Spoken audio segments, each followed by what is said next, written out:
Here's a breakdown of our 2000 F Series stretch wrapper panel and display. And here you'll see this is your turntable speed, the carriage up-down speed, and then the load force of your film being applied to the product.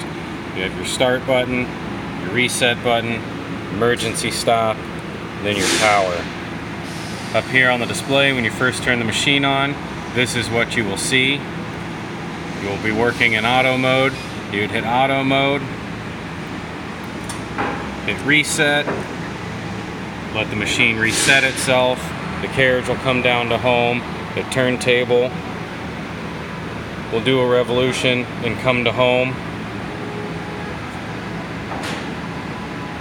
And you also have your manual mode. You can turn your turntable on, you turn the film, make the film carriage go up, make it go down. Then on settings, our basic password that we set all of them is 1, 2, 3, 4. Enter. You have your photo eye delay. That's how high the carriage will travel above the load for your overwrap. Your cut timer, that's how long the heat wire will stay on to cut the film. Your pause timer, say if you hit start, it'll just start the machine as it's currently set. If it was set to a higher value, when you hit start, it'll count down and then start the machine. Your film carriage raise timer, that's for in the beginning when you hit start, the carriage will raise up to miss where the film is being held by the clamps.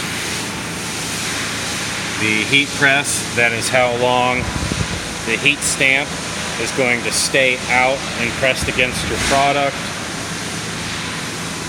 Orientation time on the final revolution, that is the timing on where it slows down depending on where the turntable is clocked. Top wraps, that's how many wraps at the top of the skid it'll do. Bottom wraps is how many at the bottom.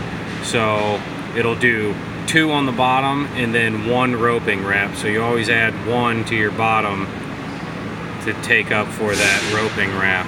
And then up and down cycles, that's how many times your carriage will go up and down per cycle. Then you have your shift count. You can reset that after every shift, see how much per shift it's doing. And then there's your total that won't ever be reset unless the PLC is replaced or wiped.